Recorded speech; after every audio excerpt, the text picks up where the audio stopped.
Israel और फ़लस्तीन के बीच विवाद कोई नया नहीं है। ये किसी से छुपा हुआ नहीं है कि दोनों देशों के बीच युद्ध जैसे हालात बरसों से पनपते रहे हैं। अनेकों बार दोनों देशों ने एक दूसरे पर अंधाधुंध गोलीबारी भी की है। इस पूरे विवाद में हजारों लाखों लोगों की जान भी जा चुकी है। आइए ऐसे में जानते हैं कि इजरायल फ़लस्तीन विवाद क्या है।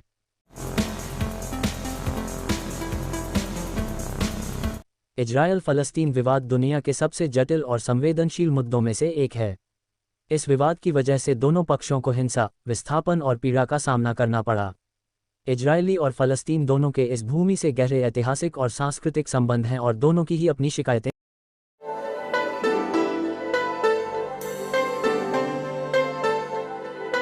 हैं। इस पूरे विवाद का एक धार्मिक दृष्टिकोण और नज़रिया है। दरअसल यरूशलेम शहर यहूदी, इस्लाम और ईसाई धर्म तीनों के लिए काफ़ी महत्वपूर्ण है। यरूशलेम में अल अक्सा मस्जिद मौजूद है, जिसे इस्लाम की सबसे पवित्र मस्जिदों में से एक माना जाता है। यहाँ पर टेम्पल माउंट भी है, जहाँ यहूदी धर्म के लोग प्रार्थना करते हैं। वहीं यरूशलेम में ईसाइयों के क्वार्टर में चर्च ऑफ द होली सेपल्कर मौजूद है, जो कि उनकी प्रमुख जगह है। ये जगह ईसा मसीह की कहानी, मृत्यु, सलीब पर चढ़ाने और पुनर्जीवन की कहानी का केंद्र है। यही वजह है कि तीनों धर्मों के लोगों के बीच इस शहर को लेकर टकराव होता रहा है। आप सभी को नमस्कार। इजरायल फ़लस्तीन विवाद जहां एक तरफ दुनिया का सबसे जटिल विवादों में से एक रहा है, वहीं इसके अलग अलग कारण भी रहे हैं जिनको समझना बेहद जरूरी है, जिनकी हम विस्तृत चर्चा इस वीडियो में करेंगे। वीडियो पसंद आए तो चैनल को सब्सक्राइब करना ना भूलें, और हाँ, वीडियो को अंत तक अवश्य देखें क्योंकि वीडियो में दी गई जानकारी बेहद अहम है।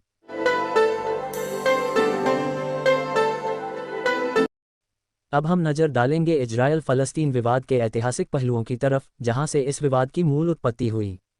यह विवाद तकरीबन 100 साल से भी ज़्यादा पुराना है। प्रथम विश्व युद्ध में ओटोमन साम्राज्य को हराने के बाद ब्रिटेन ने पश्चिम एशिया के इस हिस्से पर अपना नियंत्रण स्थापित कर लिया था, जिसे फ़लस्तीन के नाम से जाना जाता है। ये वो दौर था जब इजरायल की स्थापना नहीं हुई थी और वेस्टलैंड से लेकर गाजा पट्टी तक का इलाका फ़लस्तीन का हिस्सा था। यहाँ पर यहूदी और अरब रहा करते थे।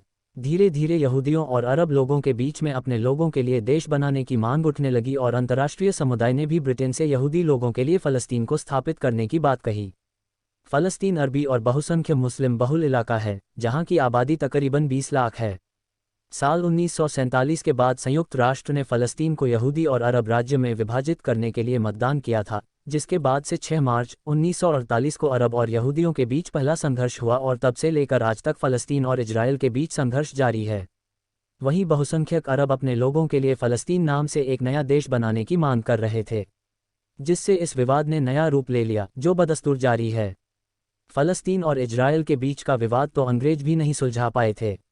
इसी वजह से उन्होंने 1948 में फ़लस्तीन को उसी के हाल पर छोड़ दिया और वहां से चले गए। यहूदी नेताओं ने मिलकर इजरायल की स्थापना का ऐलान किया, जिसका फ़लस्तीनियों ने जमकर विरोध किया। इसके बाद जो हुआ उसने इस विवाद को और भी भड़का दिया। पड़ोसी अरब देशों ने इजरायल पर हमला बोल दिया था। युद्ध के बीच कई फ़लस्तीनियों को अपना घर छोड़ना पड़ा और फ़लस्तीन के ज़्यादातर हिस्से पर इजरायल ने कब्जा कर लिया था। युद्ध के बाद जॉर्डन ने वेस्ट बैंक और मिस्र ने गाजा पट्टी पर कब्जा कर लिया, जबकि यरूशलेम के पश्चिमी हिस्से पर इजरायल का नियंत्रण स्थापित हो गया था।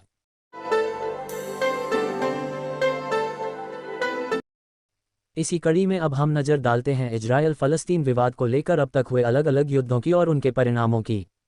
1967 का 6 दिवसीय युद्ध।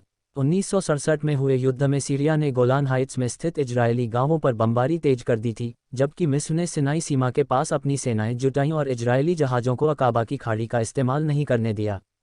इजरायल ने ऐसे में मिस्र पर अचानक हवाई हमला किया और मिस्र की वायुसेना को नेस्तनाबूद कर दिया। इजरायली सेना ने मिस्र, सीरिया और जॉर्डन की सेना मात दे दी और सिनाई प्रायद्वीप, गाजा पट्टी, वेस्ट बैंक और पूर्वी यरूशलेम पर कब्जा कर लिया। 1973 योम किपुर युद्ध। युद्ध के निशान कभी मिटते नहीं हैं। तभी तो 1973 में मिस्र और सीरिया ने यहूदी कैलेंडर के सबसे पवित्र दिन योम किपुर पर इजरायल पर अचानक हमला कर दिया। शुरुआत में इजरायली सेना को काफ़ी ज़्यादा मशक्क़त करनी पड़ी और भारी नुकसान भी हुआ, लेकिन इजरायली सेना ने अंततः अरब सेनाओं को पीछे धकेल दिया। 1979 मिस्र इजरायल शांति संधि। 1979 में मिस्र और इजरायल को ये समझ में आ गया कि युद्ध किसी समस्या का समाधान नहीं है।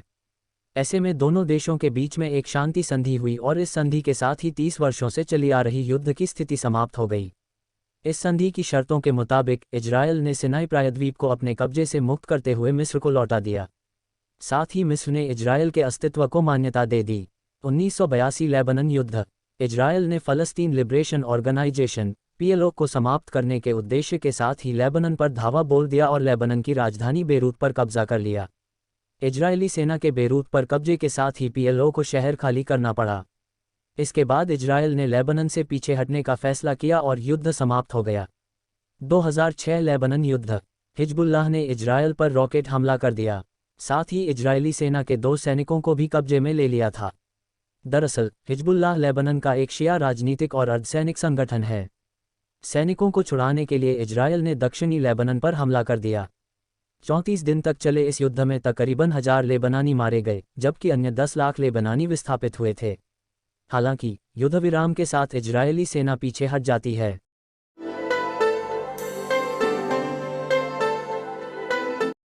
अब हम बात करते हैं वर्तमान में इस पूरे क्षेत्र की भौगोलिक स्थिति की, जो आज की स्थिति में अत्यंत महत्वपूर्ण है। अब हम इसकी भूगोलीय स्थिति के बारे में समझते हैं।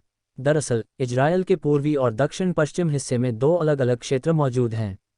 पूर्वी हिस्से में वेस्ट बैंक और दक्षिण पश्चिम हिस्से में एक पट्टी है, जिसे गाजा पट्टी के तौर पर जाना जाता है।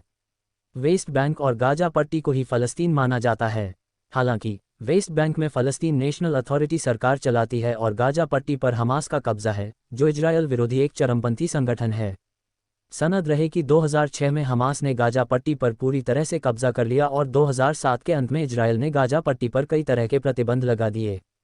इजरायल के प्रतिबंध से गाजा पट्टी में रहने वाले फ़लस्तीनी काफ़ी नाराज हुए और उन्होंने इसका विरोध भी किया, लेकिन इजरायल ने जनवरी 2008 में हुए हमलों के बाद गाजा पर और प्रतिबंध लगा दिए। मुझे पूरा विश्वास है कि आपको यह वीडियो पसंद आया होगा। अब आप भी इस पूरे विवाद के बारे में अपने मित्रों से चर्चा कर सकते हैं। आपको वीडियो में दी गई जानकारी सुनकर आनंद आया होगा। हमारे आने वाली वीडियो को भी आप अवश्य देखें, जिसमें हमने एक ऐसी वैज्ञानिक के बारे में बताया है किसने आने वाले 150 साल बाद की भविष्यवाणी कर दी थी और जो सच साबित हुई। आप सभी का बहुत बहुत धन्यवाद और हाँ, हमारे चैनल को सब्सक्राइब करना न भूलें।